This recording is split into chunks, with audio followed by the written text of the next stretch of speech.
2, France Maghreb 2. Bonjour à tous, bienvenue, ravi de vous retrouver sur France Maghreb 2, c'est l'émission qui vous parle et qui parle de vous. Ça s'appelle le LGF, le Grand Forum, ravi de vous retrouver jusque 18h avec, et comme d'habitude, plus que jamais d'ailleurs, aujourd'hui vous allez pouvoir réagir sur l'actualité, ce qui fait la une de l'actualité.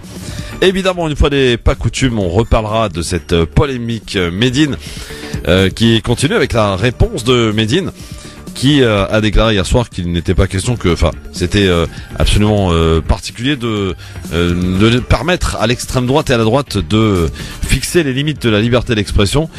Eh bien, le procès en tout cas continue, les procès d'intention, les médias se déchaînent, les chroniqueurs des différentes émissions d'infos et de débats continuent évidemment à y aller de tout leur vocabulaire pour s'adresser à Made in. Également des articles tels que le Figaro, enfin voilà, lui reprochant même son prénom. On en reparlera évidemment tout à l'heure. On parlera aussi de cette rencontre historique qui a eu lieu cette nuit. Alors c'est vrai qu'on a fait monter la sauce pour le coup, avec ils étaient dans un hôtel à 500 mètres l'un de l'autre. Bien le dirigeant nord-coréen et Donald Trump se sont serrés la main. Qu'est-ce que ça va donner tout ça finalement? Est-ce que c'est pas un gros bluff? Allez, on en parle avec vous au 01 40 33 9000. Et comme on parle beaucoup en ce moment de Made in au Bataclan, bien le voici en musique, Made in au Bataclan les 19 et 20 octobre. Et messieurs, dames, c'est complet.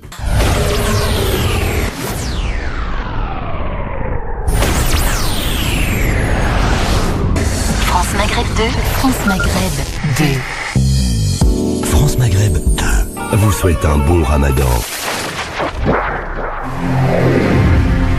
Tout de suite, retrouvez la chronique du docteur Sarah Laximi, Santé Ramadan, du site santéramadan.fr. Bismillah, alhamdulillah, wa salatu wa salamu ala rasulillah. Le jeûne est connu depuis la nuit des temps pour ses vertus détoxifiantes naturelles, apaisantes et reposantes pour l'organisme. Il fait partie des médecines traditionnelles. Le jeûne est la manière la plus naturelle de se soigner. Les animaux, par exemple, se privent de nourriture quand ils sont malades de manière intuitive, subhanallah. Les autres organes du corps se mettent au repos et permettent à l'organisme de se concentrer sur l'organe malade. Quelle est la physiologie du jeûne? Analysons ce qui se passe dans notre corps quand on jeûne. Le corps est habitué à recevoir des nutriments à certaines heures. Quelle nourriture, d'énergie dont le corps a besoin pour fonctionner. Quand rien n'arrive, le corps va s'adapter et se servir dans les réserves. Ce sont d'abord les réserves rapidement disponibles qui seront sollicitées. Dans un premier temps, c'est le glycogène. C'est une forme de stockage du sucre dans les cellules musculaires et hépatiques, c'est-à-dire dans le foie, qui sera sollicité. Ce sucre stocké va se mettre à disposition pour aller dans le sang. Arrivé dans le sang, il pourra circuler dans tous les organes du corps et apporter l'énergie essentielle pour le fonctionnement normal des cellules. Dans un second temps, c'est la deuxième réserve qui sera sollicitée, la graisse. La graisse a deux origines. C'est l'accumulation des lipides, des graisses qu'on mange, et qui ne sont pas utilisées, et qui sont stockées dans des cellules spéciales dites cellules adipeuses. L'autre origine est le sucre excédentaire qui n'a pas trouvé de place dans le foie, et qui se transformera en graisse et ira se loger dans ces mêmes cellules adipeuses. Cette graisse va petit à petit fondre pour mettre à disposition l'énergie nécessaire au fonctionnement des cellules de l'organisme. Le dernier et ultime temps du jeûne, c'est la réserve protidique, les muscles. Cette sollicitation est absolument dangereuse pour la vie de l'individu. Elle suppose que toutes les autres réserves ont été épuisées dans leur totalité. Mais il faut savoir que cette troisième ressource n'est jamais sollicitée lors du jeûne ramadanien, puisque le jeûne du mois de Ramadan est quotidiennement rompu au coucher du soleil. Le corps n'a pas le temps d'être en pénurie d'énergie pour s'attaquer aux protéines. À la rupture du jeûne, il conviendra de se nourrir de manière équilibrée et de se réhydrater. Il faut savoir qu'il existe plusieurs types de jeûne. Le jeûne dit thérapeutique ou hygiénique. C'est un jeûne non-stop qui peut durer de 24 heures à quelques semaines, voire des mois, avec adjonction d'eau. C'est un jeûne qui requiert impérativement un suivi médical rapproché, car le jeûneur peut basculer dans la dénutrition s'il pratique ce jeûne de façon isolée et sauvage. L'objectif de ce jeûne est l'élimination des toxines, la mise au repos du corps et la perte des kilos superflus. Il est actuellement très en vogue. C'est un jeûne très difficile et qui requiert une préparation psychologique et physique conséquente. Un autre type de jeûne existe, le jeûne politique. La grève de la faim en est l'incarnation parfaite. Pour défendre ou attirer l'attention sur une cause donnée, ce jeûne est particulièrement dangereux. La personne qui pratique ce jeûne s'abstiendra de se nourrir pour une durée qui peut atteindre plusieurs semaines sans rupture jusqu'à l'obtention de ses revendications. C'est évidemment un jeûne qui peut mener au décès s'il n'est pas arrêté à temps. Troisième situation, c'est le jeûne religieux. Comme dit le Coran, aux croyants, le jeûne vous a été prescrit comme il a été prescrit à ceux qui vous ont précédés afin que vous atteigniez la piété. Comme l'indique la sourate, le jeûne a été prescrit aux croyants juifs et chrétiens avant les musulmans, par le savant exalté soit-il. En tant que musulmans, nous sommes souvent interpellés au sujet de ce jeûne de Ramadan. C'est trop dur, c'est inhumain, c'est archaïque, c'est dépassé, etc. Le jeûne du mois de Ramadan est un jeûne sec, sans boire ni manger, mais court. Il commence à l'aube et se termine au coucher du soleil. Le jeûneur peut à ce moment se réhydrater et s'alimenter de manière équilibrée. Il faut savoir que médicalement, le corps n'est considéré en état de jeûne qu'entre 15 à 16 heures à partir du dernier repas. Quand on calcule la journée de jeûne actuelle, elle est d'environ 17 heures. C'est-à-dire qu'au final, nous ne jeûnons véritablement qu'1 à 2 heures par jour. Le jeûne de Ramadan est par conséquent un jeûne éducatif pendant lequel nous apprendrons à mettre de la distance avec les différents désidératas de notre corps, à perdre les réflexes quotidiens, à se dépasser sans être obligé d'escalader l'Everest ou de se jeter d'une falaise attachée à un élastique, à prendre enfin le contrôle sur soi et se libérer. Enfin, la véritable liberté n'est pas de succomber et devenir esclave de ses désirs, mais bien d'y résister, voire de s'en débarrasser. Le mois béni de Ramadan est l'occasion idéale de réaliser ce grand rêve de liberté souvent mal compris et mal interprété. Je finirai en concluant qu'à condition de n'avoir aucune contre-indication médicale, le jeûne de Ramadan est bien un jeûne doux. Que le Tout-Puissant nous aide à emprunter le chemin de la vraie liberté. Wassalamu alaikum wa rahmatullahi ta'ala wa barakatuh. C'était la chronique Santé Ramadan du docteur Sarah Laximi, une chronique que vous pouvez réécouter sur le site www.francemaghreb2.fr. France Maghreb 2 vous souhaite un bon Ramadan.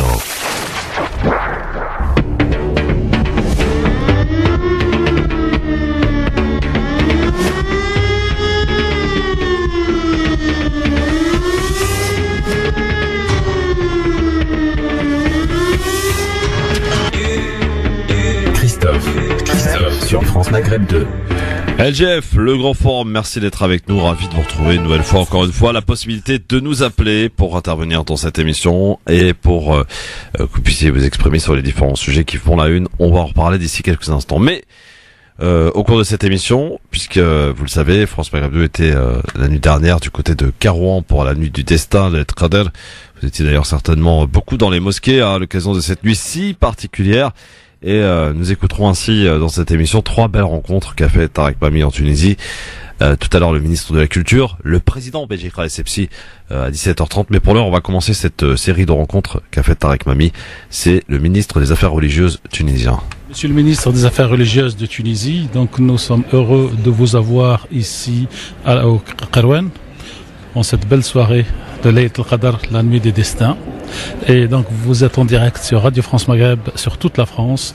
Les auditeurs donc musulmans, non musulmans sont toujours heureux de suivre les festivités de la Tunisie. Nous avions eu l'honneur et le plaisir tout à l'heure du président de la République.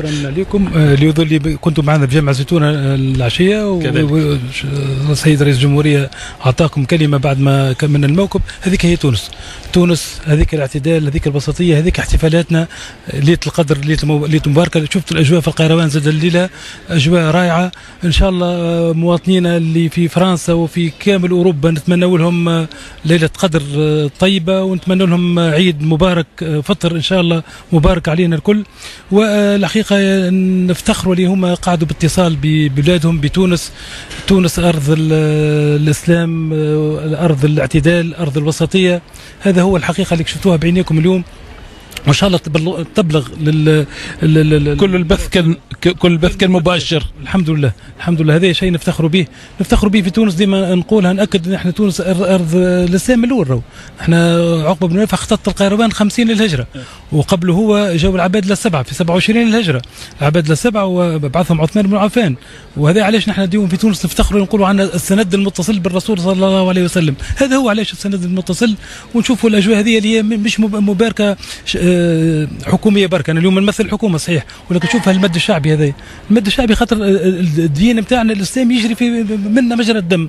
ولذا مره اخرى نهنيكم بليله القدر، نهنيكم بعيد الفطر، وبارك الله فيكم على الرعايه هذه والحسن العنايه وهالاهتمام هذا. بارك الله فيكم السيد الوزير برعايتكم في هذه الفرصه الكبيره. يعيشك، بارك الله فيك.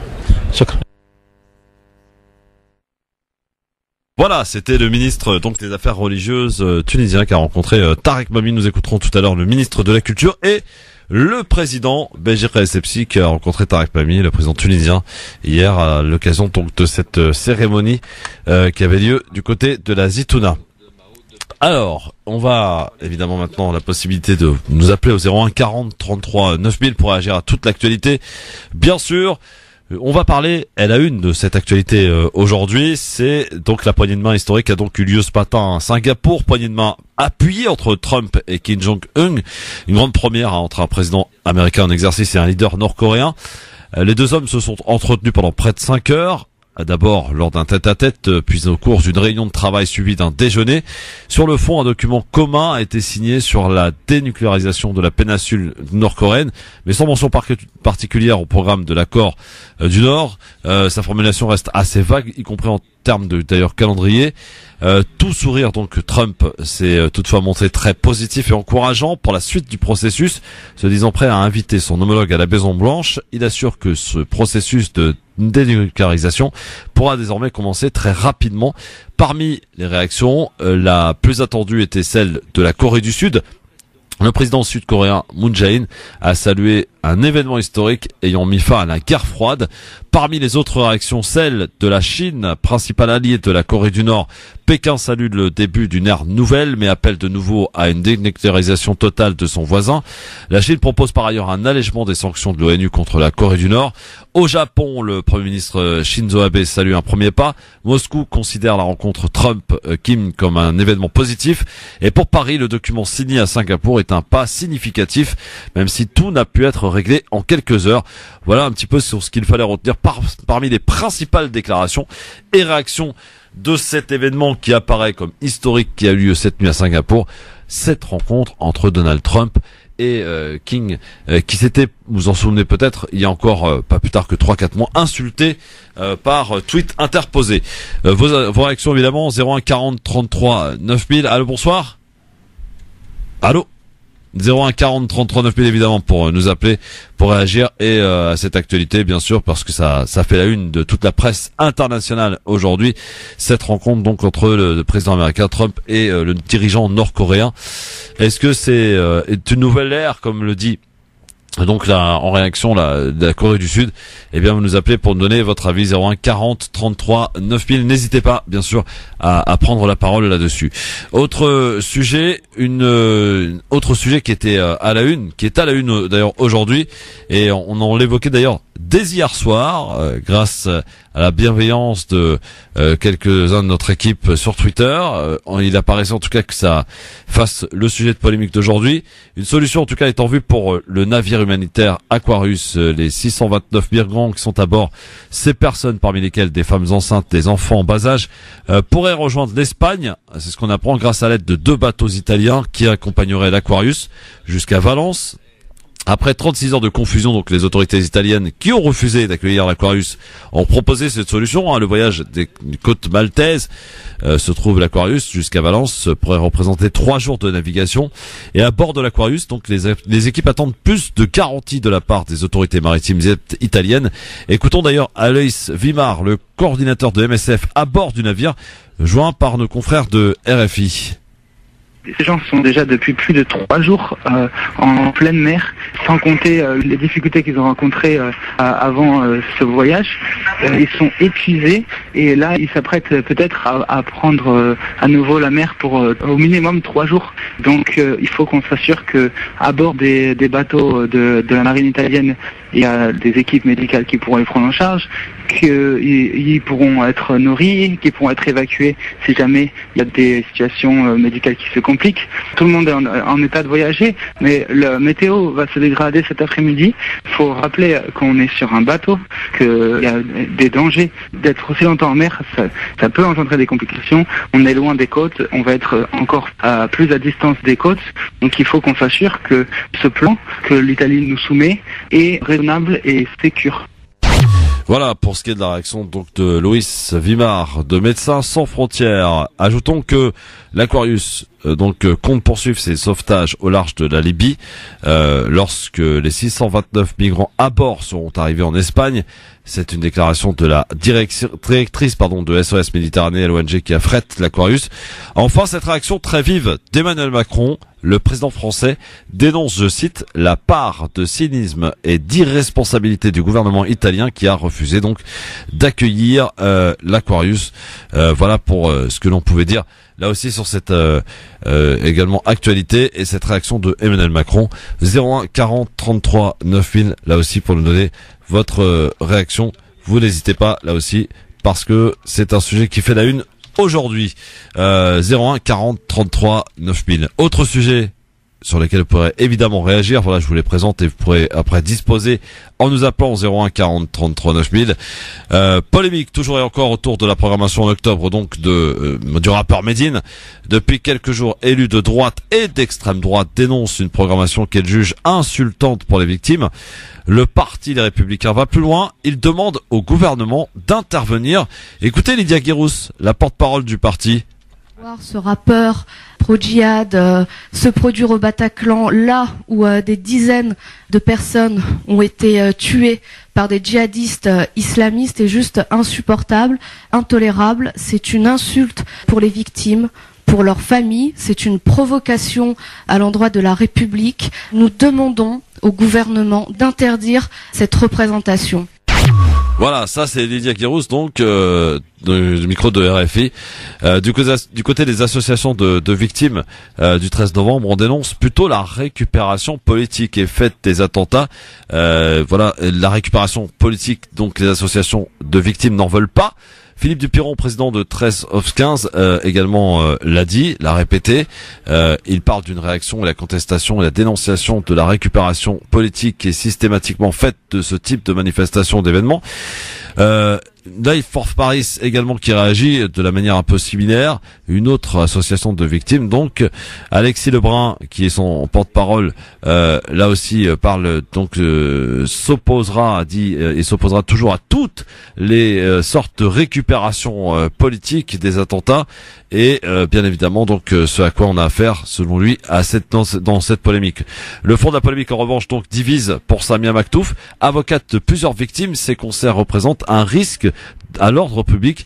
L'avocate a d'ores et déjà écrit au préfet de police de Paris pour demander l'interdiction des concerts de Médine, ce que ne souhaite pas l'association donc Life for Paris. C'est ce qu'elle a attendu, en tout cas a tenté également de rappeler à plusieurs reprises. Ce n'est pas un organe de censure, a-t-il dit, en tout cas pour ce qui est de son porte-parole.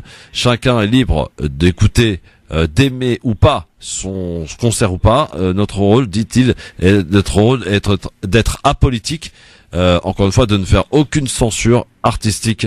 Et en tout cas, si le texte Don't Like est toujours lui au centre de l'attention, Medine est également l'auteur d'une chanson intitulée Bataclan, sortie en 2018, et on l'a écouté évidemment tout à l'heure parce que son rêve était d'aller chanter au Bataclan. Un appel par ici. Bonsoir. Bonsoir. Bonsoir, votre prénom, je l'ai oublié. C'est Aymen. Aymen, pardon. Comment ça va, Aymen? Aymen de Marseille. Ça va Aymen de Marseille. Soyez bienvenus, mon cher Aymen. Merci. Je voulais juste parler au départ par rapport à la réunion là, bizarre entre Trump et... parle de cette réunion, de cette rencontre historique. Alors, en tout cas, c'est comme ça qu'on nous la présente entre un président en exercice américain, Donald Trump, et le dirigeant nord-coréen Kim. Dictature. Oui. Oui. C'est ça. Oui, dictature. Ouais, mais franchement, c'est la 4e fois, je crois, que ça arrive entre un Américain et un Nord-Coréen qui se revoient et qui parlent. Et à la fin, franchement, pour moi, c'est des histoires banales parce que chacun, moi, c'est mon avis. Après chacun, il pense comme il veut. S'ils ont envie ils ont la capacité d'avoir des armes chimiques ou nucléaires ou quoi que ce soit, ben ils ont le droit. Il n'y a pas que les Américains qui ont le droit d'avoir ça, ou les Allemands ou les Français ou je sais pas moi. Vous voyez, je sais pas trop comment ça se passe, mais j'ai vu tout le monde s'acharne contre l'Iran et contre la Corée du Nord. Ouais. pour rien, parce que eux, ils ont eu la possibilité et ils ont des ingénieurs qui les aident à avoir des armes chimiques ou utiliser le nucléaire. Je ne sais pas si j'ai tort ou... Ah non, mais c'est pas une question d'avoir tort ou raison, c'est votre avis en tout cas, et vous l'exposez, et merci de le faire en tout cas ici. Et après, chacun réagit avec ses arguments, hein. Voilà. Après excusez-moi, juste pour Médine. Moi, je suis fan de Médine depuis toujours. Ouais. Et vraiment, il est pas là à défendre que les musulmans. Il est là à défendre pas mal des gens. Vous avez parlé de Bataclan, son dernier titre. Ouais, qu'on a écouté tout à l'heure d'ailleurs. Et il en a pas mal. Il en a pas mal dans ce dernier album. Ouais. Il parlait il parlait des Rohingyas. Il parlait d'autres peuples. Il parle des Noirs. Il parle des Arabes, des Africains, des Français. Lui-même, je crois que sa mère c'est une Française. Du coup, il peut pas. C'est un Français. Il peut pas détester la France. Et c'est pas parce qu'il est musulman, on l'interdit de chanter ou dire ce qu'il veut dire. En tout cas, moi je le soutiens et je le soutiendrai. Et s'il vient à Marseille, j'irai même 5-10 fois. C'est pas un problème pour moi. Alors, vous parliez, Ahmed, pardon, d'un titre qui effectivement figure dans son nouvel album. On va juste l'écouter en extrait. Vous remercie en tout cas d'être passé ici. Effectivement, c'est lors d'un voyage qu'il a fait en Birmanie. Il est parti à la rencontre des Rohingyas avant que, évidemment, ne parvienne ce massacre, cet exode donc contre les Rohingyas. Et c'est un titre qu'il avait fait très poignant que je vous propose d'écouter en extrait. C'est extrait de son dernier album, effectivement. Merci beaucoup, Ahmed de Marseille. À bientôt. Merci. À bientôt. Sarah Tolek, mon frère. France Maghreb 2 vous souhaite un bon Ramadan. Merci d'être avec nous, le LGF. La suite avec vos appels en direct au 01 40 33 9000 pour réagir à l'actualité. Parmi les sujets, cette rencontre historique entre Donald Trump, le président américain, et Kim, le dirigeant nord-coréen, qui s'est déroulé à Singapour cette nuit. Plus de 5 heures de rencontre avec la signature d'un accord qui reste à cette heure assez flou quand même.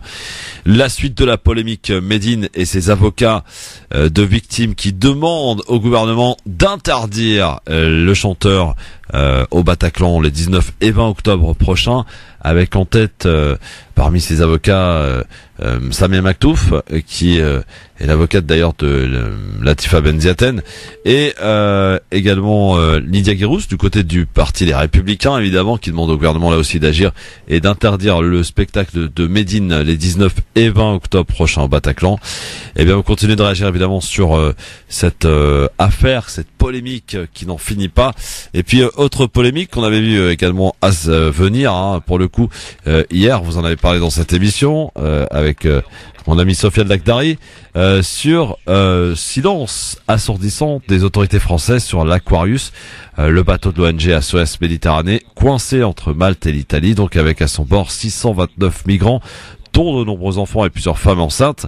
Face au refus de la Valette et de Rome de laisser les navires à ses occupants rejoindre la terre ferme, l'Espagne donc a proposé de lui ouvrir le port de Valence, un voyage compliqué pour le bateau humanitaire surchargé entre l'Italie et l'Espagne. On rappelle, il y a la France qui possède elle aussi de nombreux ports et qui ne s'est donc pas proposé pour accueillir ces personnes en détresse.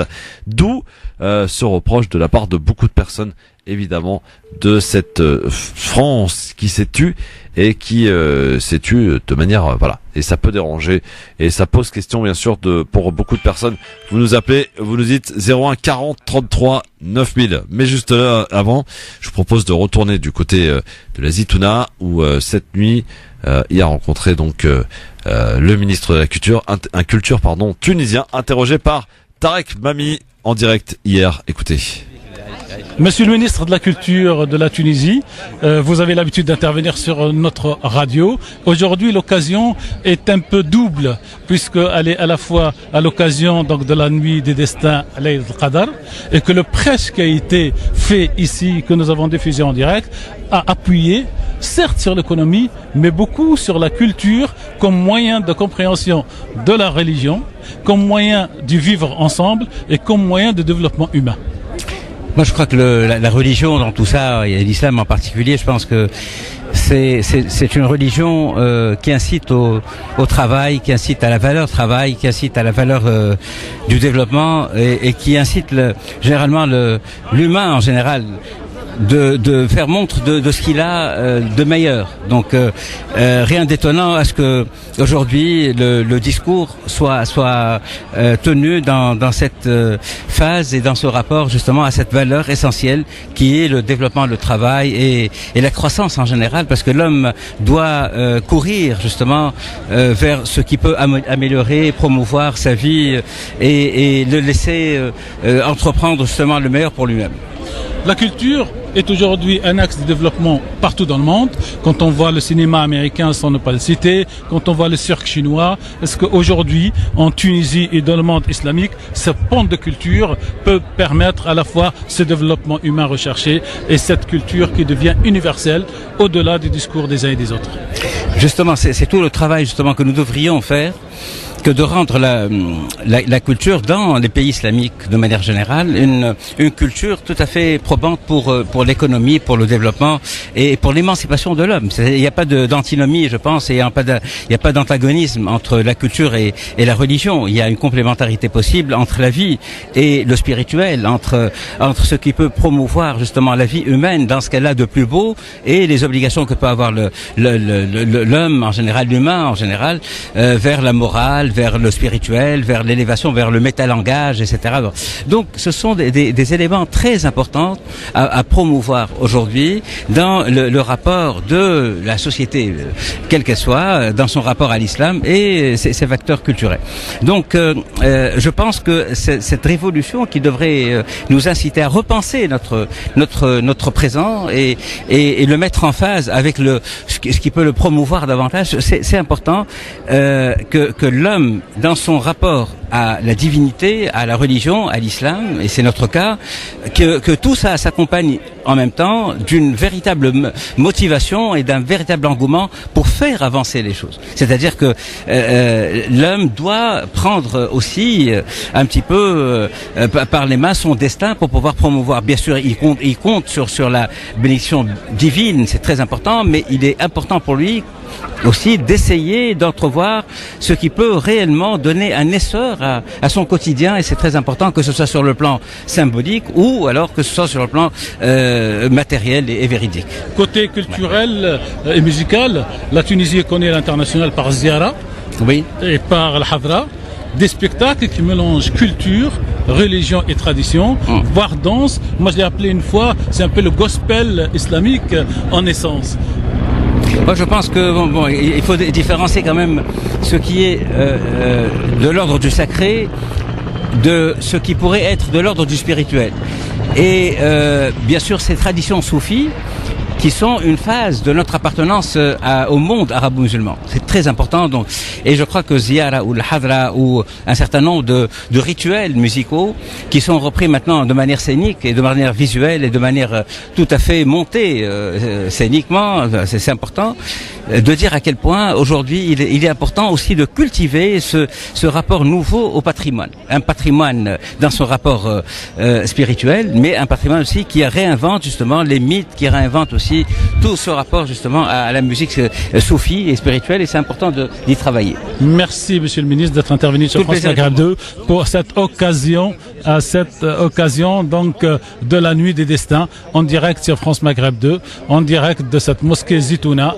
Donc je remercie toute l'équipe technique qui m'accompagne ici à Tunis, les chers auditeurs, chères auditrices, et je vous donne rendez-vous donc ce soir avec toute l'équipe bien sûr. Oui, c'était hier soir évidemment, puisque cette interview était enregistrée du côté de la Zitouna pour le ministre donc de la Culture, et nous aurons le plaisir d'écouter tout à l'heure le président Béji Essebsi, qui a rencontré en totale exclusivité Tarek Mami, il faut le dire, parce que il était là, il y avait la télévision, etc. Mais non, il a accordé une seule interview à France Maghreb 2 et à Tarek Mami. 0 à 40 33 9000, autant de sujets qui vous font réagir sur France Maghreb 2. Information que je viens d'apprendre, là, le nouvel entraîneur du Real Madrid, c'était le sélectionneur de l'équipe d'Espagne, donc on en reparlera dans un instant. 0 à 40 33 9000, allô, bonjour. Oui, salut Christophe. Salut Sofiane. Alors Sofiane, t'as suivi cette info là, le nouvel entraîneur de l'équipe du Real? Ouais, ça vient de tomber, c'est le sélectionneur actuel de l'équipe d'Espagne, c'est Lopetegui. Il a entraîné le FC Porto à l'époque. Très et bon choix. Il vient d'être annoncé comme le prochain sélectionneur de l'équipe du Real. Alors, est-ce qu'il va être entraîneur du Real après le mondial? Après le mondial. D'accord, ouais. ok. Ouais. Bon bah écoutez, ça se passe plutôt bien pour lui quoi. Hein, il va faire, je l'espère, et je le souhaite vraiment parce que c'est du beau football que propose l'Espagne, une belle Coupe du Monde. Et après, bah écoutez, voilà, il va se frotter. Ce qui est pas la même chose d'ailleurs, Sofiane, faut le dire, hein, entre entraîner entre une équipe et entraîneur, voilà, c'est deux choses différentes, absolument. Ouais. Et il y a t'as Kylian Mbappé qui a quitté les entraînements suite au tacle de Adil Rami. Alors, j'ai envie de dire, oui, je me retiens. Mais là, pour le coup, Adil, il a fait un petit coup là. Franchement, c'est pas bien, Adil. C'est pas bien ce que tu fais là. Tu mets l'équipe de France en mal, très très mal, parce que déjà il va pas jouer. En plus, Adil, déjà tu proposes un jeu, franchement, qui est, excuse-moi du terme, mais franchement voilà, en matière d'arrière, même moi je fais mieux. Kylian Mbappé, non, on touche pas à Kylian, mais non, franchement c'est une sacrée mauvaise nouvelle. On va voir ce que c'est, en tout cas comme type de blessure. Espérons que rien de grave. Ouais. Voilà. Le mondial, c'est dans 2 jours, mine de rien, hein, les enfants. Hein. Et le premier match de l'équipe de France, ça va être Russie-Arabie Saoudite avec la présence de MBS. Alors, ils vont se prendre une tollée les Saoudiens. Mais alors, ça va être monumental. Pas forcément, Christophe. La Russie, c'est pas. Non, mais Sofiane, arrête. Les Saoudiens savent pas jouer au foot, tout le monde le sait. Alors, non, ils jouent, ils se qualifient souvent. Non. Ouais, mais ils ont qui dans leur pool de qualification, Sofiane? Sois sérieux. Ils ont l'Égypte. Ah, d'accord, il y a l'Égypte, ok. Et à l'Égypte, voilà, ils ont une chance, c'est un match derby, et en plus la Russie, c'est un match d'ouverture, la Russie peut rater son match d'ouverture, pour lancer avec la pression. Et t'as une autre équipe, l'Uruguay, je pense, Oui. Voilà, bon, il y a de fortes chances, l'Égypte là, elle peut sortir. Moi, je pense que la chance du Maroc, elle est très importante, voilà. Elle est très minime, la chance du Maroc, parce qu'on rappelle les Maroc, ils peuvent faire quelque chose, hein. Ils ont un calendrier qui les avantage. Ils ont le premier match face à l'Iran où ils peuvent gagner. Bon, ça oui. Et après ils font match nul. Le deuxième match au Portugal. Le Portugal va jouer son premier match face à l'Espagne. Il risque de perdre. Et après t'as un match, une finale en vérité. Bon, la pression sera sur le Portugal. En toute objectivité, je vois pas le Maroc passer. Mais bon. Moi, si j'ai à miser sur les 5 équipes africaines, je pense que le Maroc a de très très fortes chances. Avec Hervé Renard qui a fait un travail remarquable. Et t'as vu qui devrait entraîner après le mondial lui aussi? Non. Alors on parle de l'Algérie, effectivement. Non, je pense pas. Non. Ah, il y a des rumeurs insistantes qui le diront. Le Maroc ne va pas lâcher Hervé Renard. Ah bah ça dépend. Après s'il fait une bonne Coupe du Monde, etc. Déjà sans faire une bonne Coupe du Monde, déjà il a créé une équipe qui ne les arrivait pas. Ils ont énormément de talent, dans des joueurs énormément de talent. Et ils n'ont pas pu faire une équipe depuis l'arrivée de Hervé Renard. Il y a une équipe, il y a une véritable sélection. Parce que ce qu'il faut savoir, c'est que l'équipe du Maroc, il y a beaucoup de joueurs internationaux, qui jouent au championnat hollandais, en France, au Maroc. Il y avait vraiment une cohésion qui avait du mal on a du mal à trouver cette cohésion, mais avec Hervé Renard, ils l'ont trouvé. Bon, Sofiane, dis-moi. Moi, je suis pas d'accord avec toi. Je te dis honnêtement, je vois parmi les équipes maghrébines. En particulier entre Maroc et Tunisie, moi je vois vraiment plus la Tunisie passer, hein. Vraiment. Parce qu'ils ont fait du mal, là. Je sais pas si t'as vu le dernier match amical, samedi soir, c'était contre, quelle équipe? L'Espagne.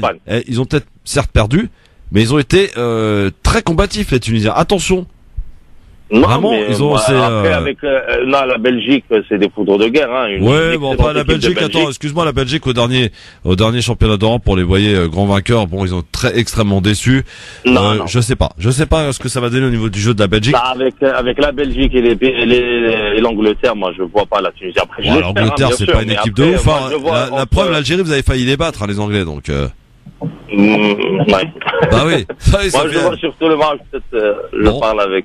Bah écoute, on verra. En tout cas, on fera évidemment un point régulier sur le mondial, puisqu'on va suivre cette compétition d'importance pour l'équipe de France. Le premier match c'est samedi 15h face à l'Australie. 15h ou à midi? Bon, peut-être que je me trompe, c'est peut-être midi. Okay. Ouais, c'est midi. Ok, c'est midi, ok. Face à l'Australie. Face à l'Australie, voilà. Bon, juste, Christophe, il y a une polémique qui est en train de naître sur les réseaux sociaux. Je pense que dès demain. Allez, Sofiane, je vais te mandater désormais dans cette émission.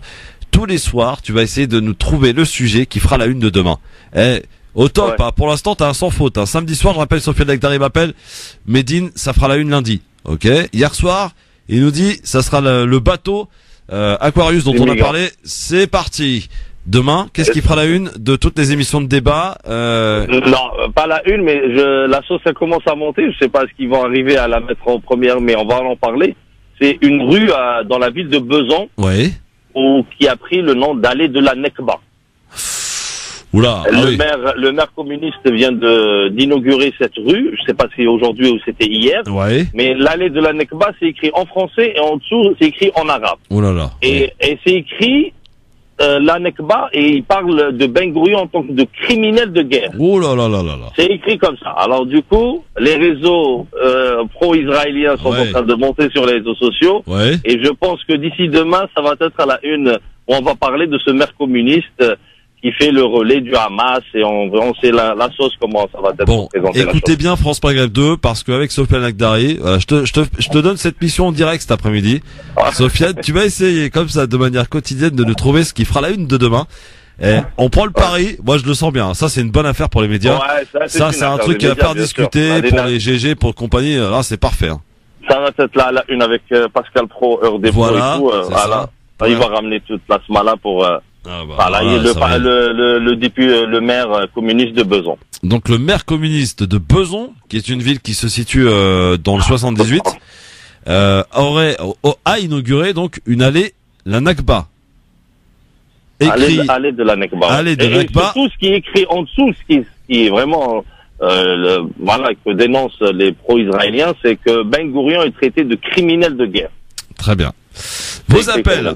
Eh bien, on en parle avec vous, 01 40 33 9000. Merci Sofiane pour tu retournes sur les réseaux, tu nous informes s'il y a quelque chose, hein, d'accord? Il y a aucun problème. Salut Sofiane. Porte-toi bien. Merci de porte-toi bien.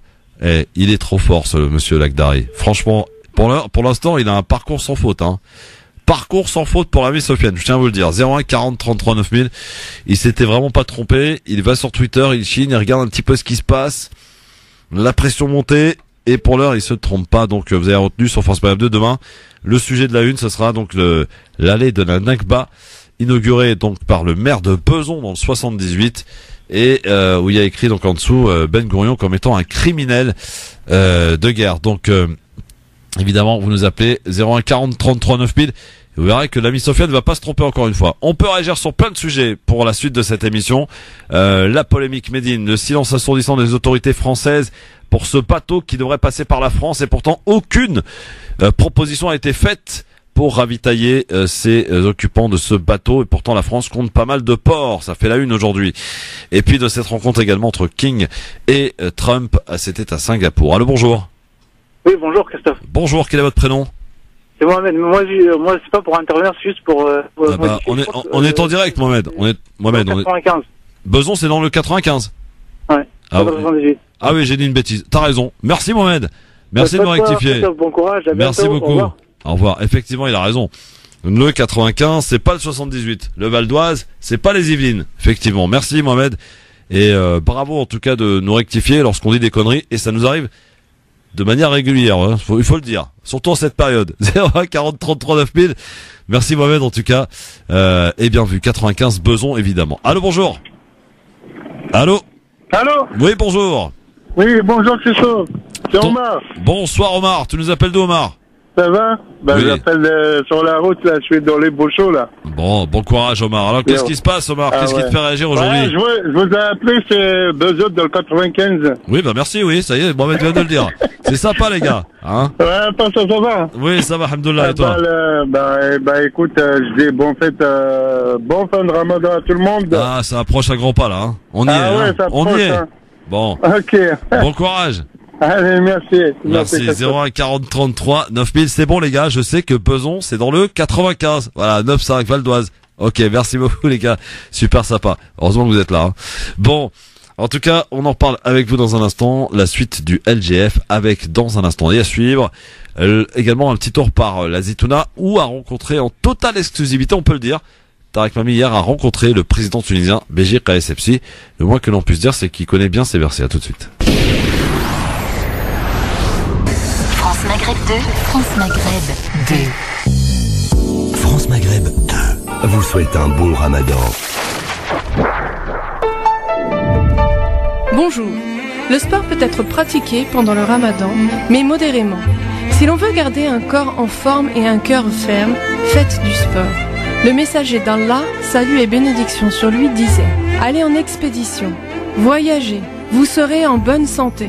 Les exercices modérés et répétés le plus possible fortifient les organes et développent leur vitalité. L'exercice aide à la digestion, fortifie les articulations et aide à l'élimination des toxines grâce à la sueur. Il calme les personnes anxieuses, nerveuses, muscle le corps et élimine les excédents de graisse. La marche à pied, le footing léger, la natation sont des sports complets. Cependant, étant donné que cette année le ramadan tombe en août, il faudra éviter la chaleur, surtout entre 16h et 17h30, moment de la journée où l'organisme a très peu d'énergie. Au niveau cardiaque, le cœur est au repos, la fréquence de ses battements diminue, ses besoins en oxygène sont moins importants. Les vaisseaux sont de meilleure qualité, s'adaptant ainsi plus aisément à l'effort au moment de la pratique sportive. Il est très important pour le sportif de respecter des règles d'hygiène et diététique pour éviter les risques d'hypoglycémie et de déshydratation. La pratique d'une activité sportive à jeun brûle prioritairement les sucres et acides gras circulant dans le sang, puis l'organisme va puiser dans ses réserves de glycogène, de graisse et de protéines. Le corps du sportif a un besoin permanent d'énergie. C'est pourquoi une alimentation équilibrée et variée est indispensable. Le repas du sfour, du sportif, le repas du matin, est un véritable repas. Sucre lent, riz, pâtes ou semoule complète, sauce peu grasse, petits légumes, de la viande blanche, environ 120 grammes, volaille, veau, poulet, œufs. Une compote de fruits sans sucre, fruits pressés avec la pulpe, du thé peu infusé car diurétique, donc pour éviter les déshydratations du sportif. Il est donc possible de s'entraîner entre 1h et 1h30 à partir de 7h du matin, mais sans trop forcer. Il est conseillé aussi de faire une sieste de 30 à 40 minutes en début d'après-midi. Dans la soirée, après la rupture du jeûne, avant de débuter une activité sportive, prendre une collation, gâteau de riz, semoule, gâteau de semoule ou pain d'épices, compote ou yaourt aux fruits avec une boisson chaude, sucrée ou fructose. Surtout, ne mangez pas trop lourd. En rentrant de l'entraînement, la shorba est vivement conseillée. Prenez un repas à base de sucre lent et surtout buvez de l'eau plate, des jus de fruits et des légumes. Sahaf Turkom et rendez-vous demain à la même heure pour parler du jeûne et des maladies psychiatriques. France Maghreb vous souhaite un bon ramadan.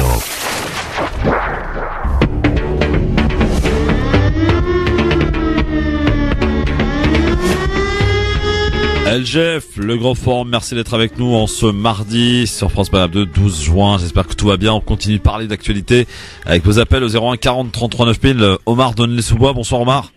Oui, bonsoir. Bonsoir. Et alors, je t'appelle là pour réagir sur l'actualité. Oui. C'est vrai que là, moi, ces derniers jours là, je me suis complètement coupé de l'actualité, des réseaux sociaux. Là, tout à l'heure, je me suis connecté. Je suis tombé sur une vidéo qui m'a un petit peu choqué quand même, concernant Médine. En fait, j'ai vu la vidéo. En fait, c'est sur BFM TV. Je crois que c'était une éditorialiste qui parlait de cette affaire et qui a volontairement omis en fait une partie du titre de l'album de Médine, c'est-à-dire son album Djihad. Je crois que c'est l'album qui est sorti en 2005, je crois. 2005, 2015, non 2005 Non, ça fait longtemps. Oui, 2005. En 2007, l'album, je sais plus, il est sorti quand. En gros, elle disait que, en fait, elle reprochait à Médine, de faire la promotion du djihad, etc., à travers cet album. En gros, elle disait le djihad, etc., et volontairement, elle a pas dit que Médine parlait justement du djihad, du combat contre soi-même. Mais ça a été, ce mot a été complètement dénaturé, Omar. Djihad aujourd'hui, et il s'en est expliqué d'ailleurs. Je crois qu'il l'avait fait d'ailleurs en 2015, Médine, à propos de cette polémique qui avait déjà été fait fureur à l'époque. Il avait dit le djihad, c'est le combat contre soi-même, et c'est ce qui est écrit. Mais aujourd'hui, les éditorialistes, les chroniqueurs où les journalistes font sciemment, j'allais dire, ce glissement sémantique entre djihad et le combat armé, terrorisme, violence, etc. Mais là, alors grave, c'est tout le contraire. Mais oui, bien sûr que c'est grave. Sur son album. Mais bien sûr que c'est grave et c'est un mensonge, c'est de la manipulation. Faut faire quelque chose. C'est de l'hypocrisie intellectuelle. Hein? C'est de l'hypocrisie intellectuelle. Ouais, mais là, en l'occurrence, là, je pense que, je sais pas, je crois qu'il faut inonder d'appels le CSA parce que là, c'est grave là en fait. C'est un mensonge. Oui, c'est un mensonge. Parce que quiconque prend l'album de Medine verra qu'il y a écrit en petit en bas, le plus grand combat est contre soi-même. Exactement. Et pourquoi elle l'a pas dit ça? Parce que ça va pas dans son sens. Parce que si elle dit ça, effectivement, ça casse toute son argumentation de vouloir faire un sujet à la une derrière. Tu comprends? De vouloir faire de la polémique. Non, mais c'est sciemment, je veux dire, il faut être clair. Aujourd'hui, voilà, j'ai mandaté, regarde Omar, j'ai mandaté. Enfin, j'ai soumis à notre ami Sofiane Akdari, qui est un féru des réseaux sociaux, de nous donner un petit peu le sujet qui fera la une de demain. Retiens bien demain, il nous a dit, c'est cette allée rue qui a été inaugurée par le maire de Besançon, qui se trouve dans le 95, qui s'appelle allée de la Nakba, avec en dessous écrit Ben Gourion, criminel de guerre. J'avais écouté le maire communiste. Eh bien, ça va monter. Demain, vous verrez, on va parler que de ça. Donc chaque jour, la France, cette sphère médiatique, a besoin, alimentée d'ailleurs par le politique, a besoin de sa petite polémique, pour éviter de répondre aux vrais problèmes. Quand on invite, vous vous rendez compte, on invite des politiques sur un plateau, on va lui parler de Médine, qui peut apparaître comme un bouffon pour les autres, hortefeux. Eh ben non, on leur parle de Médine, on leur parle d'une rue, machin truc, au lieu de leur parler des vrais problèmes, ce pourquoi ils sont là. Toi, t'es ministre de l'économie, parle de l'économie. Ouais, bah oui, ça devient flagrant. Ça devient flagrant, ça devient. Faut faire quelque chose, faut qu'on se réveille. Bon. Omar, merci en tout cas. Omar, je compte sur toi sur le 20 juin, on fait la spéciale du Grand Forum, là on va un peu se détendre, on va pas parler de politique, on va m'écouter de la bonne musique. J'espère que tu seras là, t'as réservé ta place ou pas encore? Pardon? T'as réservé ta place ou pas encore? Pas encore, mais t'inquiète pas que je vais le faire parce que je sais que ça va me faire du bien. Déjà, comme je t'ai dit là, ces quelques jours avec le Ramadan, je me suis coupé un petit peu de l'actualité. Je sais pas, ça m'a fait un bien de fou. Ah bah je comprends. Et ça te fera un bien de fou de venir nous voir au cabaret parce que on va pas parler politique, il y aura que des bons artistes, on va se régaler, se rencontrer, partager un bon temps et bon moment ensemble. Dépêchez-vous les amis parce que ça monte, ça grimpe très très vite. www.cabaretsauvage.com, c'est pour la spéciale du Grand Forum, c'est au Cabaret Sauvage le 20 juin prochain, mercredi prochain à Mar, d'accord? Ok, parfait. Salut mon ami, à bientôt. 01 40 33 9000, bien sûr, pour prendre la parole. Vous avez vraiment des interventions de qualité, messieurs dames, je tiens à vous le dire. 01 40 33 9000. On y va, on continue avec vos appels. Le temps d'aller faire un petit tour du côté de la Zitouna où hier, donc France Maghreb 2 y était, à cette même heure d'ailleurs, pour cette cérémonie. Et France Maghreb 2 a eu cette exclusivité, Tarek Mami, d'interroger le président de la République, Béji Caïd Essebsi, le président tunisien bien sûr. Monsieur le Président, bonjour. Ça va? Ahlan. D'abord, merci pour vous arrêter pour les auditeurs de France Maghreb 2 qui vous Pour l'information, on s'arrête tout le temps. Parce que nous sommes un pays démocratique. Il n'y a pas de démocratie sans liberté de presse.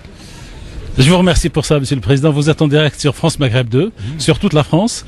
Et on vous écoute parce qu'on a fait le choix de venir ici, à la Zitouna. La Zitouna connue comme une université de l'islam tolérant. Ça, c'est vrai. L'islam donc du juste milieu, l'islam qui a rayonné partout dans le monde à partir de cette ville et de ce pays, la Tunisie. Et vous nous faites l'honneur donc d'intervenir sur notre radio. Tout le monde sait que la Tunisie c'est un pays musulman, même si nous avons une constitution pour un état civil. Mais le peuple tunisien est un peuple musulman. Mais comme vous le savez, c'est un islam d'ouverture, un islam de tolérance. Et ce n'est pas aujourd'hui. La Tunisie fait partie de l'école de Kérouan, qui est une école de tolérance avec l'imam Sahnoun, l'imam Ibn Abi Zayd al-Qarawani, qui a rayonné fort heureusement sur tout le Maghreb, mais aussi sur une partie du sud de l'Europe et aussi pour toute l'Afrique. Nous sommes un pays musulman, mais nous n'avons pas de problème ni avec les chiites, ni avec les sunnites. Nous sommes sunnites et toute la population du Grand Maghreb est ainsi. Donc l'islam est tolérant et comme venait de le citer le cheikh, il y a une sourate très importante. ادعو إلى ربك بالحكمة والموعظة الحسنة وجادلهم بالتي هي أحسن إن ربك هو أعلم بمن ضل عن سبيله وهو أعلم بالمهتدين وإذا عاقبتم فعاقبوا بمثل ما عاقبتم به ولئن صبرتم لخير للصابرين واصبر وما صبرك إلا بالله ولا تحزن عليهم ولا تكون في ضيق مما يمكرون إن الله مع الذين اتقوا والذين هم محسنون. Merci Monsieur le Président. Tous ceux qui vous écoutent auront envie de venir cet été en Tunisie passer leurs vacances dans ce pays de la tolérance qui, contrairement à ce que la presse internationale peut des fois véhiculer, est un pays de paix dans lequel vous voyez la sécurité. Vous avez un président de la République en pleine population qui l'accueille à son arrivée à la mosquée Al-Zitouna, qui le salue quand il quitte cette mosquée, et tout ceci fait qu'on peut venir en Tunisie pendant les vacances, que ce soit cet été, que ce soit tout le temps, en étant sûr qu'on est dans un pays de sécurité totale, où les Tunisiens vous accueillent avec un grand plaisir et vous accueillent les bras ouverts, parce que c'est ainsi que la Tunisie vit. Merci Tarek Mami, et qui a rencontré donc en exclusivité le président Béji Qaïs Sebsi. J'ai juste à dire à monsieur Tarek Mami qu'on est en sécurité nulle part, y compris en Tunisie. Hein. Voilà, faut se le dire quand même, faut être tout à fait honnête. Et puis, tiens, demander pourquoi pas, lors d'une prochaine rencontre avec le président tunisien, pourquoi la Tunisie a fait ce choix d'imposer une taxe pour les Algériens, pour l'importation, etc. Donc, pour aussi poser cette question, voilà. Et bon nombre de questions aussi, voilà. En tout cas, c'était une belle rencontre à la mosquée la Zitouna. Le président de la République, Béji Qaïs Sebsi, interrogé donc par Tarek Mami. Apparemment, une prise d'otage en cours dans le 10e arrondissement, une importante opération de police, c'est ce que l'on nous apprend. On saura peut-être plus davantage dans quelques minutes. Il est 17h36 et nous sommes avec Aladji. Bonjour. Bonjour Christophe. Bonjour monsieur Aladji, comment ça va? Ça va et vous-même? Fort bien, merci beaucoup. Alors? Franchement, vos sujets ils sont aussi excitants les uns que les autres. Ah bon, carrément. Alors, parce que Christophe, je vous assure, j'ai une colère vraiment froide. Parce que quand je vois Donald Trump, qu'est-ce qu'il est en train de faire avec le dirigeant coréen, ouais. Franchement, comment on peut cautionner la dictature? Là, le gars, déjà, ils l'ont donné carte blanche, feu vert. Ouais, bah la carte de la dictature n'a que d'intérêt lorsqu'il y a des affaires à faire. Ils l'ont cautionné. Ouais. C'est comme pour légitimer le gars. Ouais, donc colère froide pour toi, Aladji. Quand on parle de la Palestine, on les traite de terroristes. Vous voyez ce que je veux dire? Ouais, effectivement, ouais. Non, c'est vraiment écœurant, quoi. Et l'autre sujet, c'est avec Emmanuel Macron. Moi, je pense que, qu'on le veuille ou non, tous les migrants qui viennent, c'est des anciennes colonies françaises ou anglaises. Oui. Exact. Mais donc, ils n'ont qu'à prendre les responsabilités, en tout cas laisser les Italiens tranquilles. Les Italiens n'ont rien fait en Afrique. Ils n'ont pas été là-bas, dans le Maghreb ou en Asie, ils n'ont pas été là-bas. Ouais. Pourquoi ils veulent que maintenant ils s'attaquent aux Italiens comme ça? C'est trop facile, quoi. Effectivement. Non, en plus, pour le cas de Médine. Ouais. Moi, je vais dire pour une première fois sur votre antenne, Christophe, moi j'ai été manager d'un groupe rap sénégalais. Ah bon? Il s'appelait comment ce groupe de rap sénégalais? Da Brens. Je connais pas. Ouais. Moi j'ai fait des scènes avec Cut Killer, avec DJ Abdel. Ouais. Avec MC Solar, j'ai fait des scènes avec eux à Dakar. Moi j'étais manager, je suis venu en France par le biais du rap. Hein. D'accord. C'est le rap qui m'a mené moi en France. Ah oui. Donc je connais bien ce que je parle. D'accord. Je vous assure, si j'avais eu l'occasion de côtoyer Médine, ouais. J'allais lui faire donner quelques conseils. Parce que ça me fait mal, quoi, de la manière dont ils sont en train de traiter ce mec. Quels seraient vos conseils que vous lui donneriez là? Non, en fait, il faut que lui aussi qu'il se prenne. Tu sais que les politiciens, moi j'ai l'habitude de le dire, hein, il faut les amadouer. Ils nous prennent pour des cons. Nous, on va rentrer dans leur jeu et pour obtenir ce qu'on veut. Il n'y a que ça marche avec eux, il y a comme ça que ça marche. C'est-à-dire, il faut rentrer dans leur jeu pour les amadouer jusqu'à avoir ce que tu veux. Ouais. Parce que là, ils sont en train de faire une affaire politique politicienne.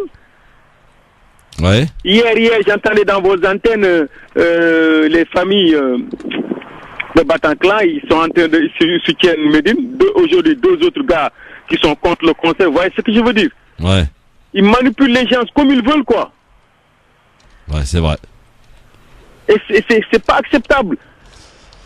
Ah bah, de toute façon, moi j'ai toujours dit dans le rap, pour que tu avances, je vous assure, certes l'artiste il peut avoir le talent, Christophe, mais il faut une derrière solide. Ouais. C'est ça qui fait avancer l'artiste. C'est un investissement physique, pécuniaire, moral qu'il faut faire pour l'artiste. Pour que ça booste. Le talent, ça suffit pas, Christophe, ça suffit pas, il faut autre chose derrière. Derrière, solide, c'est ça. Moi, Christophe, je vous assure, j'ai été reçu par le directeur de Sony. Il voulait faire notre album. Il nous a montré le disque d'or de Bob Marley, tout ça. Hein. Il dit que je vais faire le disque d'or ici. On a commencé à rêver, mais par là, vous savez que ça s'est gâté. J'aurais pas l'occasion de raconter tout ça dans votre émission là. Vous voyez ce que je veux dire? Merci Aladji en tout cas, merci beaucoup. Il faut une derrière solide pour Médine. Sinon, le petit, il pourra pas vivre de son art. Eh ben écoutez, j'espère qu'il a entendu le conseil. C'est pas djihadiste. Seulement, comme tu disais tout à l'heure, il y a une hypocrisie intellectuelle. Vous avez parfaitement raison. Merci Aladji, bon ramadan à toi. Merci beaucoup. À bientôt. Une autre affaire qui risque de faire parler aussi. Ça se passe du côté de Mantes-la-Jolie, c'est un véritable drame. Un enfant de 5 mois tué par un homme qui faisait le ramadan visiblement et qui ne supportait pas les cris de son enfant. Profitant de l'absence de sa compagne, il a tué donc le bébé de 5 mois.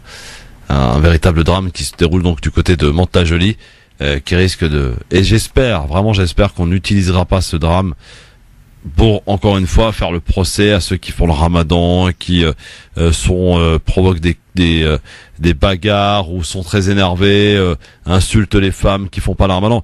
Je le vois venir cette histoire, je la vois venir de très loin. Allô, bonsoir. Allô, bonsoir Christophe. Bonsoir Christophe. Bonsoir Joseph, comment ça va? Ça va très bien, et toi? Formidable. Alors Joseph, qu'est-ce qui se passe? Voilà, gardons nos calmes là, juste une question là. Oui. Concernant le mot djihadiste, djihad, ils ont annulé un concert à cause de ça. Non, ils ont pas annulé encore. Ils ont pas annulé, ils veulent, mais ils ont pas annulé. Voilà. Ouais. Voilà.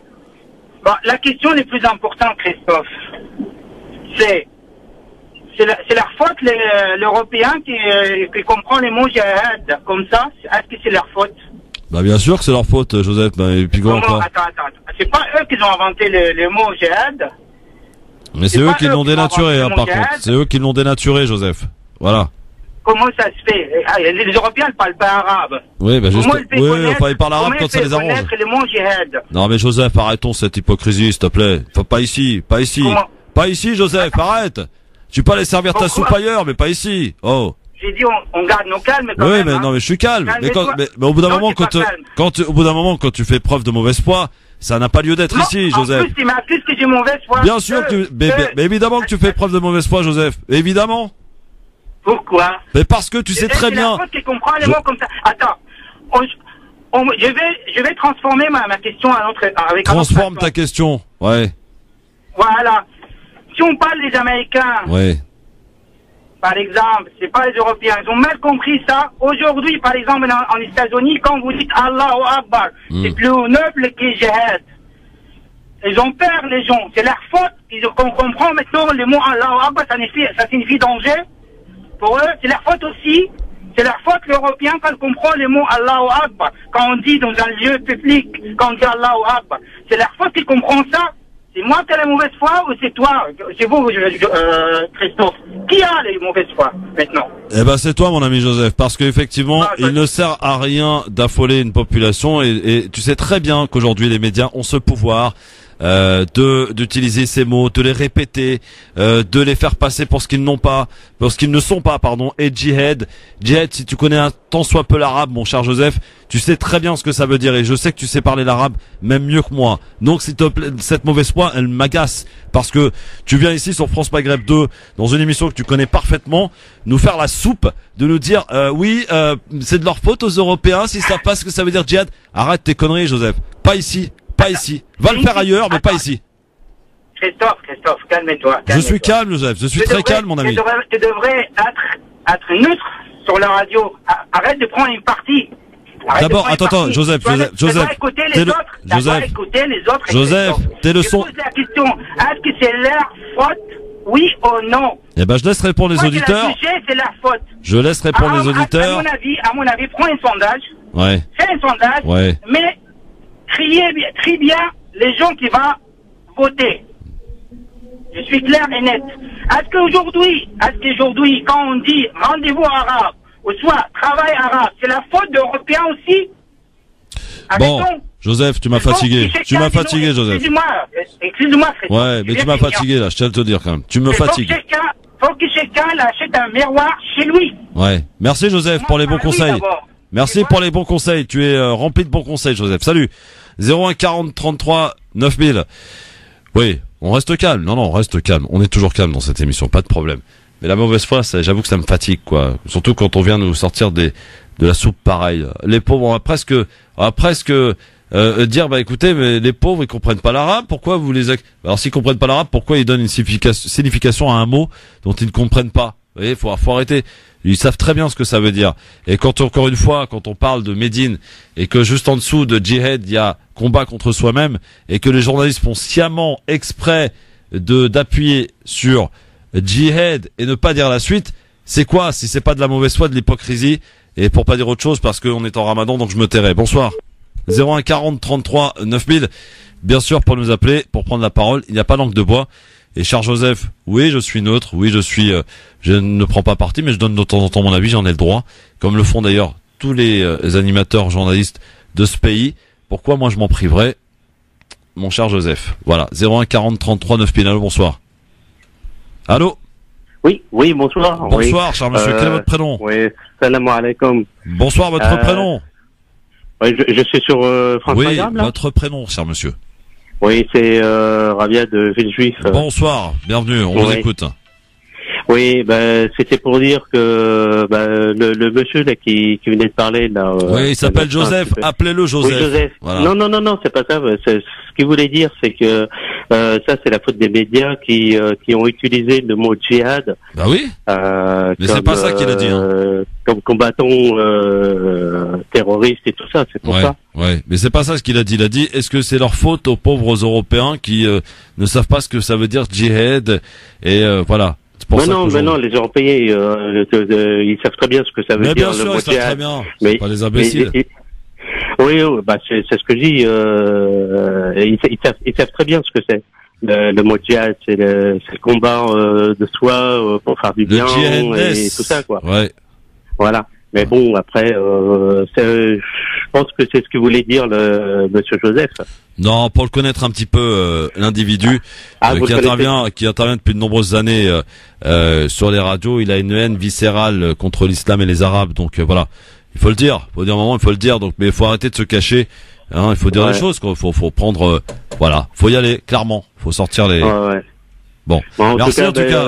Pour comment il s'appelle Médine, la seule chose qu'il puisse faire, parce que là ils sont en train de le critiquer, lui, excusez-moi d'expression, lui cracher à la figure. Ouais. Ce qu'il peut faire, c'est faire ses albums dans un autre pays et puis payer ses taxes dans un autre pays, parce que pour prendre ses taxes. Ils sont bien contents. Bah oui. Merci à toi en tout cas. Merci de ton appel. À bientôt. Et juste une chose, je voulais savoir, parce qu'il y en a un, enfin pas savoir, mais il y en a un qui est franchement, c'est un maître, c'est Zidane. Il a tout compris au truc. Oui. Ouais. La France voulait le garder pour entraîneur de France au début, quand je sais pas si vous vous rappelez, quand il a pris Real Madrid. Oui. Ouais, tout le monde lui a craché dessus. Oui, il est trop mou, il pourra jamais réussir. Il a pas les épaules et tout ça. Et puis maintenant qu'il a travaillé, il a gagné 3 coupes d'Europe. D'affilée, c'est bon. Voilà, d'affilée en plus. Maintenant, ils veulent le récupérer. Maintenant, c'est un Français maintenant. Ouais. Et Zidane, c'est un maître. Franchement, il est génial. Il part c'est où au Qatar.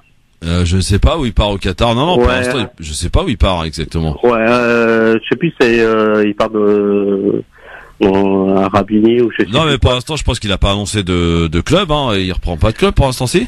Ah ouais? À moins que ça m'aurait échappé, mais bon, on va suivre ça de près parce qu'on parle vraiment de lui, par contre, comme étant un successeur potentiel à Didier Deschamps à la sélection de l'équipe de France, hein.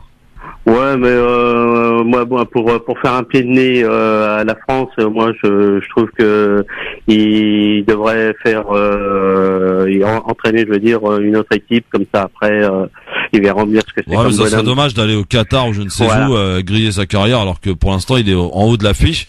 Il pourrait reprendre un grand club. Alors, s'il va au Qatar et s'il va aux Émirats, c'est pour se faire du fric, hein, purement et simplement. Oui, mais il pourrait se faire un nom aussi là-bas, et puis après, voilà. Ils ont une culture du foot là-bas. Ne pas prendre l'équipe de France, quoi. Ouais. Bon, merci à toi. Merci à toi en tout cas. Merci pour ton appel. Bon courage. À bientôt, au revoir. 01 40 30 39 000 et dans un instant, Libertad, lâchez-vous. Ça arrive dans un instant, juste après la pub. Bonsoir à tous. La commune des Mureaux dans les Yvelines est en proie aux inondations causées par les pluies incessantes. La mairie a ouvert un gymnase et un numéro vert a été mis en place. Par ailleurs, il y a de grosses perturbations aujourd'hui dans les transports en Île-de-France. Les routes sont submergées. Certains grands axes sont coupés. Résultat, des centaines de kilomètres de bouchons. C'est compliqué également sur les rails à cause d'un glissement de terrain. Un RER-B s'est renversé ce matin, un accident sans gravité. En cette fin d'après-midi, 18 départements sont désormais placés en vigilance orange à la pluie, aux inondations ou aux orages. La formation des enseignants en France laisse à désirer et le vivier de recrutement manque de diversité sociale. Le constat n'est pas nouveau, mais le sujet revient sur le devant de la scène avec des suggestions de la Cour des comptes et de l'OCDE. Selon une étude de l'Organisation internationale, les professeurs des systèmes scolaires les plus performants, dont la France ne fait pas partie, ont bénéficié d'une période obligatoire et étendue d'expérience pratique et pendant la formation initiale. Les 629 migrants à bord de l'Aquarius vont être transportés en Espagne via des navires italiens après le refus de l'Italie et de Malte d'accueillir le bateau humanitaire. Selon le Premier ministre, Édouard Philippe, la France est prête à aider l'Espagne pour accueillir ces migrants. Des députés de gauche et même de La République En Marche avaient auparavant regretté le silence du gouvernement. À la SNCF, un peu plus de la moitié des conducteurs en grève pour cette 29e journée de mobilisation à la SNCF. Journée de la colère avec des actions dans les gares, un peu partout en France. 17,63% de grévistes au total selon la direction. Côté trafic, 3 TGV sur 5 circulent, 1 TER sur 2. Sport, ce match de gala ce soir en football devant 30 000 spectateurs à Nanterre. Zidane, De Sailly, Lizarazu ou encore Fabien Barthez vont rechausser leurs crampons pour fêter le 20e anniversaire du sacre de l'équipe de France. France Maghreb 2, service, info, musique, divertissement. France Maghreb 2. France Maghreb